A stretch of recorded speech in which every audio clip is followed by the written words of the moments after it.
महंगाई के बोझ से करा रही जनता को तेल कंपनियों ने जोर का झटका धीरे से दिया है। आज आधी रात से पेट्रोल 70 पैसे और डीजल 50 पैसे महंगे मिलेंगे। रुपए के मुकाबले लगातार गिर रही डॉलर की कीमतों का असर अब आपकी जेब पर भी पड़ने लगा है। तेल कंपनियों ने घाटे के नाम पर आज आधी रात से पेट्रोल और डीजल के दाम बढ़ा दिए। रात 12 बजे के बाद से पेट्रोल के दाम 70 पैसे महंगे और डीजल के दाम 50 पैसे महंगे हो जाएंगे। बढ़ी हुई कीमतों के बाद अब दिल्ली में पेट्रोल 70 रुपए 44 पैसे की जगह 71 रुपए 38 पैसे प्रति लीटर। मुंबई में पेट्रोल 77 रुपए 73 पैसे की जगह 78 रुपए 43 पैसे प्रति लीटर। कोलकाता में पेट्रोल 77 रुपए 76 पैसे की जगह 78 रुपए 46 पैसे प्रति लीटर और चेन्नई में पेट्रोल 73 रुपए 60 पैसे की जगह 74 रुपए 30 पैसे प्रति लीटर मिलेगा।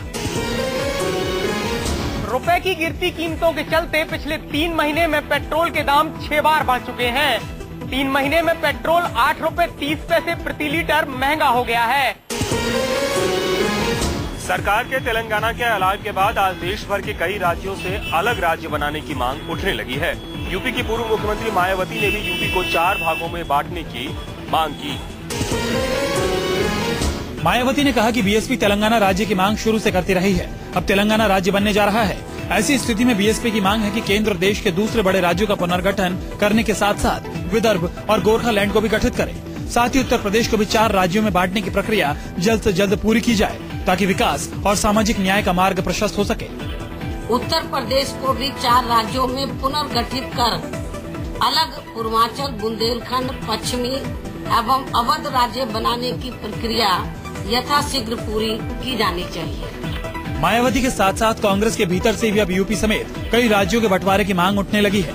केंद्रीय ग्रामीण मंत्री जयराम रमेश ने भी आज मायावती की मांग का समर्थन करते हुए यूपी को 4 भागों में बांटने की वकालत की। जयराम रमेश के साथ ही यूपी कांग्रेस के नेता जगदम्बिका पाल ने भी प्रदेश के बंटवारे की मांग की है। कांग्रेस यूपी की सरकार सिद्धांतः छोटे राज्यों की पक्षधर है, लेकिन मैं समझता हूँ जितने बड़े पैमाने पे अन्य राज्यों की मांग उठ रही है, जैसे आज विदर्भा की बात हो, गोरखालैंड की बात हो, हरित प्रदेश की बात हो, ऐसे उत्तर प्रदेश में पूर्वांचल की भी मांग काफी वर्षों से उठ रही है।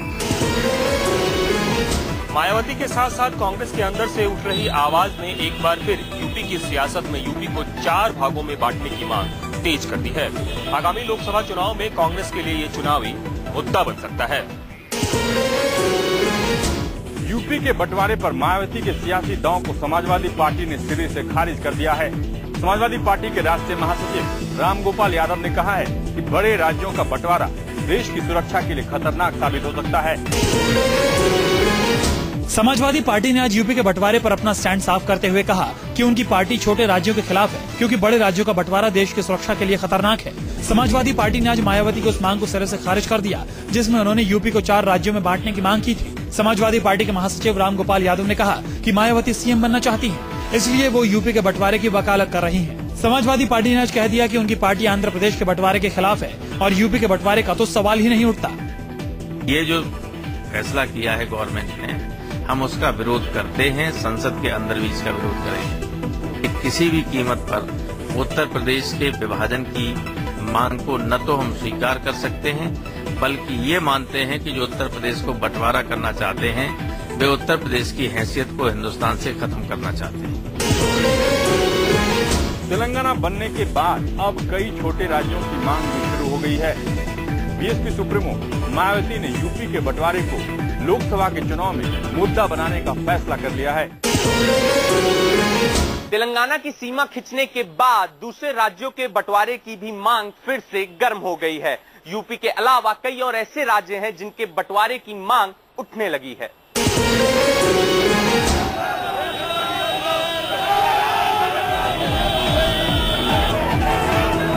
बुंदेलखंड, गोरखालैंड, बोडोलैंड और विदर्भ को अलग राज्य बनाने की मांग एक बार फिर सड़कों पर उतर आई है।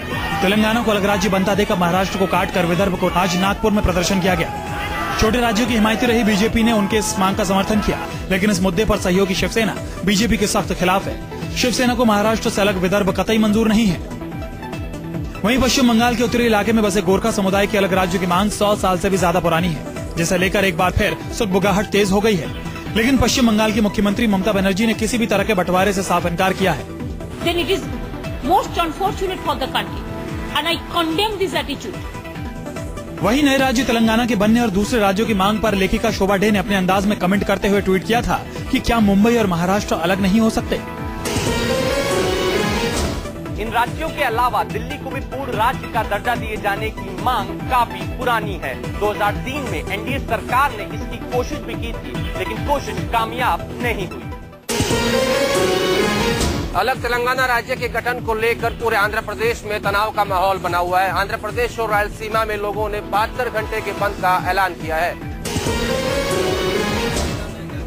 तेलंगाना को अलग राज्य बनाए जाने के यूपीए के फैसले के बाद तटीय आंध्र प्रदेश और रायलसीमा में जबरदस्त तनातनी का माहौल है। बंटवारे के खिलाफ इन दोनों इलाकों के 13 जिलों में 72 घंटे का बंद का ऐलान किया गया है। सभी स्कूल कॉलेज बंद हैं। लोग सड़कों पर उतरकर आंदोलन कर रहे हैं, जिसके कारण सामान्य जनजीवन पूरी तरह अस्त व्यस्त हो गया है। कई जगह तोड़फोड़ की भी खबरें हैं। तनाव की आशंका के चलते यहाँ पर स्थानीय पुलिस के साथ साथ 18 कंपनी सीआरपीएफ, बीएसएफ, सीआईएसएफ और रैपिड एक्शन फोर्स को तैनात किया गया है। इन दोनों संभागों में बंद के असर का अंदाजा इसी से लगाया जा सकता है कि आरटीसी बसों के साथ साथ सभी तरह के वाहन चालक भी खुद से आंदोलन में शामिल हो गए हैं। तेलंगाना के विरोध में कांग्रेस बटी हुई नजर आ रही है, जिसके चलते विधायकों और मंत्रियों के इस्तीफे तेज हो गए हैं। तेलंगाना के विरोधी सांसद और विधायकों ने आज मुख्यमंत्री से मुलाकात की।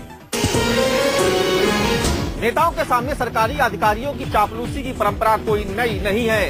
इसी परंपरा को आगे बढ़ाते हुए यूपी के कुछ अधिकारियों ने समाजवादी नेता की कर डाली चरण वंदना।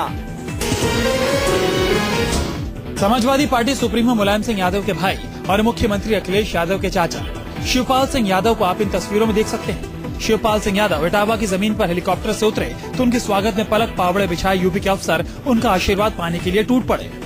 देखिए, उनके स्वागत में खड़े खाकी वर्दीधारी कदमताल करते हुए तेज कदमों से मंत्री जी तक पहुंचता है और एक हाथ से अपनी टोपी संभालते हुए शिवपाल सिंह यादव के चरण में खाकी की इज्जत नौछावर कर देता है। इन जनाब का नाम है ऋषिपाल यादव। जनाब इटावा के सिटी एसपी हैं। लगता है कि शिवपाल की कृपा से यहाँ तक पहुँचे हैं। अब दूसरी तस्वीर देखिए, कैसे ये जनाब सीएम के चाचा के पैर में नतमस्तक होने को बेताब है। इनका नाम है शरद प्रसाद यादव। ये इटावा के एडिशनल सिटी मजिस्ट्रेट हैं। जब इन दोनों अफसरों से इनकी चरण वंदना की वजह पूछी गई तो सिटी एसपी ने घड़ी उठाने और सिटी मजिस्ट्रेट ने चश्मा उठाने का बहाना बना दिया। यूपी के दोनों अफसर भले ही मंत्री शिवपाल की चरण वंदना से इनकार कर रहे हो, लेकिन तस्वीरों में जिस तरह से इनकी करतूत कैद हुई है वो वाकई शर्मसार करने वाली है। आईएएस दुर्गा शक्ति नागपाल के निलंबन के बाद यूपी सरकार पर चौतरफा हमले हो रहे हैं। आज यूपी की पूर्व मुख्यमंत्री मायावती ने राज्यपाल से मिलकर दुर्गा शक्ति को इंसाफ दिलाने की गुहार लगाई। मायावती ने अखिलेश सरकार पर हमला बोलते हुए कहा कि इस समय यूपी में गुंडों का राज है। दुर्गा शक्ति नागपाल खनन माफियाओं का शिकार हुई है। मायावती ने दुर्गा शक्ति को इंसाफ दिलाने के लिए राज्यपाल के साथ साथ केंद्र सरकार से भी हस्तक्षेप करने की मांग की। मायावती ने अखिलेश यादव पर तीखे हमले किए। उत्तर प्रदेश में सपा सरकार के चलते हुए यहाँ कानून का राज नहीं बल्कि गुंडों, बदमाशों, माफियाओं एवं अन्य अराजक व आपराधिक तत्वों का ही राज चल रहा है, जिसके शिकार उत्तर प्रदेश की जनता के साथ साथ अब इस सरकार में अपने कार्यों के प्रति ईमानदार व निष्ठावान अधिकारी भी हो रहे हैं। वहीं दूसरी ओर सामाजिक कार्यकर्ता और आईपीएस अमिताभ ठाकुर की पत्नी नूतन ठाकुर ने भी इलाहाबाद हाईकोर्ट की लखनऊ खंडपीठ में आईएएस दुर्गा शक्ति के निलंबन के खिलाफ याचिका दायर की है। मैंने जो याचिका फाइल की है उसका मुख्य मुद्दा यह है कि अब उत्तर प्रदेश में बहुत कम ऐसे अधिकारी बचे हैं जो जहां पे अवैध धार्मिक स्थल का निर्माण सरकारी जमीन पे हो रहा हो या फिर अवैध खनन के मामले हो, उस पे कार्रवाई करते हो। आईएएस दुर्गा शक्ति के निलंबन पर हो रही सियासत के बाद ये मुद्दा अखिलेश सरकार के लिए साख का सवाल बन गया है। अब देखना होगा कि अखिलेश इस पूरे मुद्दे से कैसे पार पाते हैं। दिल्ली के जेएनयू में आज उस वक्त अफरा तफरी मच गई जब एक स्टूडेंट ने अपनी क्लासमेट पर तेज धार हथियार से हमला कर दिया। हमले के बाद छात्र ने खुद भी जान दे दी। जेएनयू के कमरा नंबर 203 में आज सुबह 11:30 बजे तब अफरा तफरी मच गई जब बीए थर्ड ईयर के कोरियन लैंग्वेज की क्लास में बिहार के रहने वाले आकाश ने एक लड़की के ऊपर तेज धारदार हथियार से हमला बोल दिया। इससे पहले की क्लास में मौजूद दूसरे लड़के हमलावर पर काबू कर पाते लड़की बुरी तरह लहूलुहान हो चुकी थी, जबकि हमलावर लड़के ने लड़की पर वार करने के बाद खुद को भी जख्मी कर लिया और सल्फास की गोलियां खा ली। करीब 11-11:15 बजे के आसपास ये घटना घटी, जिसमें आकाश ने क्लासरूम के पास ही रोशनी के ऊपर एक हमला किया। हम लोग वहां पहुंचे तुरंत।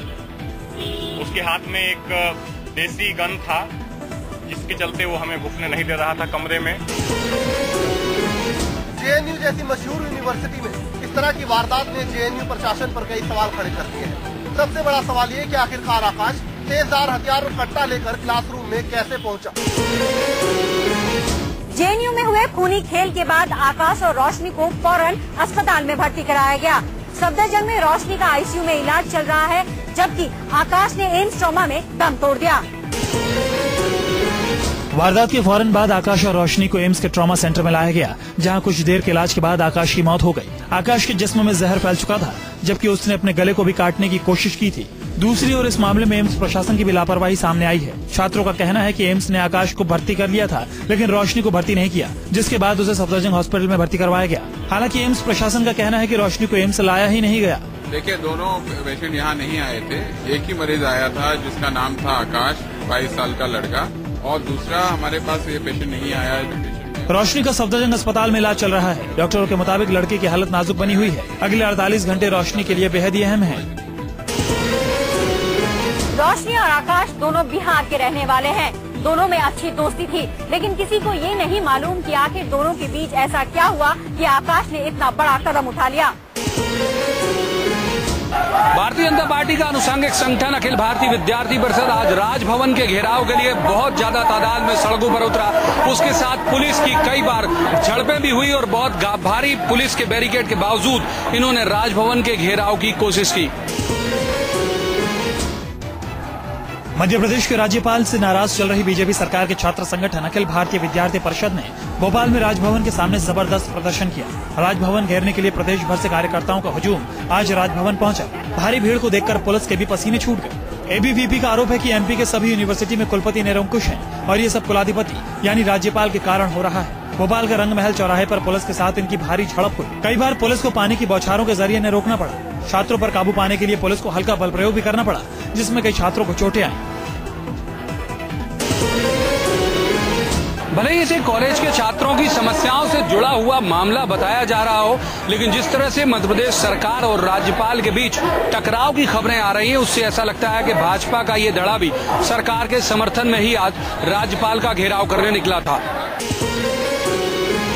बिहार के मुख्यमंत्री नीतीश कुमार के विधायक की गुंडागर्दी से परेशान एक शख्स ने आज पूरे परिवार के साथ बिहार विधानसभा के गेट के सामने की सुसाइड की कोशिश।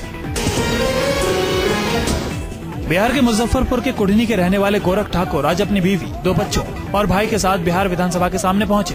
इनके हाथ में केरोसिन का डिब्बा था। जिस समय गोरख ठाकुर अपने परिवार के साथ बिहार विधानसभा के सामने पहुंचे, विधानसभा के भीतर सदन की कार्रवाई चल रही थी। गोरख ठाकुर के परिवार ने विधानसभा पहुंचने के बाद नीतीश सरकार के खिलाफ नारेबाजी शुरू कर दी। केरोसिन का डिब्बा देखते ही पुलिस वालों के हाथ पांव फूल गए। परिवार समेत सुसाइड करने पर आमादा गोरख ठाकुर को काबू में करने के लिए पुलिस वालों को काफी मशक्कत करनी पड़ी। गोरख ठाकुर का आरोप है कि 1 साल पहले उसके मां और बहन की हत्या कर दी गई थी। इस हत्या की साजिश कुढ़नी के जेडीयू विधायक ने रची थी। विधायक के नाम शिकायत करने के बाद भी अभी तक कोई कार्रवाई नहीं हुई। उल्टा इनके पूरे परिवार को खत्म करने की धमकियां मिल रही हैं। तुम्हारी जिंदगी अब नहीं जीना चाहते, अब मरना चाहते हैं। पहले अगर हमको न्याय नहीं मिलेगा, 24 घंटा के अंदर अगर गिरफ्तारी नहीं होगी, हम लोग यहाँ पर आत्मदाह करेंगे। पूरे परिवार के साथ हम आए हुए हैं सर। वहाँ के कुढ़नी विधायक मनोज कुशवाहा इन सबके जो उन्हीं का आदमी है जो हमारी माँ का सर हत्या किया है। विधानसभा गेट के सामने सुसाइड की कोशिश करने वाले गोरख ठाकुर का आरोप है कि सीएम के जनता दरबार में भी उन्होंने नीतीश कुमार से लगाई थी फरियाद, लेकिन उन्होंने भी विधायक के खिलाफ कोई कार्रवाई नहीं की। नेताओं के सामने सरकारी अधिकारियों की चापलूसी की परंपरा कोई नई नहीं है। इसी परंपरा को आगे बढ़ाते हुए यूपी के कुछ अधिकारियों ने समाजवादी नेता की कर डाली चरण वंदना। समाजवादी पार्टी सुप्रीमो मुलायम सिंह यादव के भाई और मुख्यमंत्री अखिलेश यादव के चाचा शिवपाल सिंह यादव को आप इन तस्वीरों में देख सकते हैं। शिवपाल सिंह यादव इटावा की जमीन पर हेलीकॉप्टर से उतरे तो उनके स्वागत में पलक पावड़े बिछाए यूपी के अफसर उनका आशीर्वाद पाने के लिए टूट पड़े। देखिए, उनके स्वागत में खड़े खाकी वर्दीधारी कदमताल करते हुए तेज कदमों से मंत्री जी तक पहुंचता है और एक हाथ से अपनी टोपी संभालते हुए शिवपाल सिंह यादव के चरण में खाकी की इज्जत नौछावर कर देता है। इन जनाब का नाम है ऋषिपाल यादव। जनाब इटावा के सिटी एसपी हैं। लगता है कि शिवपाल की कृपा से यहाँ तक पहुँचे हैं। अब दूसरी तस्वीर देखिए, कैसे ये जनाब सीएम के चाचा के पैर में नतमस्तक होने को बेताब है। इनका नाम है शरद प्रसाद यादव। ये इटावा के एडिशनल सिटी मजिस्ट्रेट हैं। जब इन दोनों अफसरों से इनकी चरण वंदना की वजह पूछी गई तो सिटी एसपी ने घड़ी उठाने और सिटी मजिस्ट्रेट ने चश्मा उठाने का बहाना बना दिया। यूपी के दोनों अफसर भले ही मंत्री शिवपाल की चरण वंदना से इनकार कर रहे हो, लेकिन तस्वीरों में जिस तरह से इनकी करतूत कैद हुई है वो वाकई शर्मसार करने वाली है। दिल्ली विधानसभा चुनाव में अपनी सियासी जमीन तलाशने में जुटी आम आदमी पार्टी को आज इलेक्शन कमीशन ने चुनाव चिन्ह अलॉट कर दिया। आम आदमी पार्टी का चुनाव चिन्ह होगा झाड़ू। झाड़ू। इसी चुनाव चिन्ह के साथ अरविंद केजरीवाल नवंबर में होने वाली दिल्ली विधानसभा चुनाव में बीजेपी के कमल और कांग्रेस के हाथ को दिल्ली से साफ करने उतरेंगे। चुनाव आयोग ने आज झाड़ू चुनाव चिन्ह को पूर्व IRS अधिकारी की पार्टी अरविंद केजरीवाल के लिए अलॉट कर दिया। केजरीवाल का कहना है कि झाड़ू से वो देश से बीजेपी और कांग्रेस को साफ करेंगे। गौरतलब है कि इंडिया अगेंस्ट करप्शन के तहत समाजसेवी अन्ना हजारे के साथ जन लोकपाल के लिए आंदोलन करने वाले अरविंद केजरीवाल ने पिछले साल आंदोलन के दौरान ऐलान किया था कि वो देश से भ्रष्टाचार को खत्म करने के लिए पार्टी बनाएंगे। बाद में अरविंद केजरीवाल ने काफी मंथन के बाद अपनी पार्टी का नाम आम आदमी पार्टी रखा था और उसके बाद उन्होंने चुनाव आयोग से पार्टी के लिए चुनाव चिन्ह झाड़ू की मांग की थी। कांग्रेस के हाथ और बीजेपी के कमल को टक्कर देने में आपका झाड़ू कितना कारगर साबित होगा ये तो आने वाला वक्त बताएगा, लेकिन झाड़ू चुनाव चिन्ह मिलने के बाद आम आदमी पार्टी एक बार फिर चर्चा में आ गई है। शहर में पानी के लिए बिछाई गई पाइपलाइन फटने से आए जल प्रलय ने ब्राजील के रियो डी जेनेरियो शहर में इस रफ्तार से दस्तक दी कि न तो किसी को कुछ करने का मौका मिला और न ही संभलने का। गोली की रफ्तार से निकल रहा पानी का फव्वारा 60 से 70 मीटर की ऊंचाई पर मानो तबाही बनकर शहर पर बरसने लगा। पाइपलाइन फटने से आए सैलाब में एक बच्चे की मौत हो गई, जबकि दर्जनों लोग अभी भी लापता हैं। वहीं जल प्रलय में करोड़ों की संपत्ति पानी में बहकर स्वाहा हो गई। बावजूद इसके अभी तक पाइपलाइन फटने की वजह साफ नहीं हो पाई है। घंटों की मशक्कत के बाद पानी की खौफनाक धार को तो शांत कर लिया गया, लेकिन इससे शहर में जो तबाही हुई है उससे निपटना प्रशासन के लिए चुनौती बनी हुई है।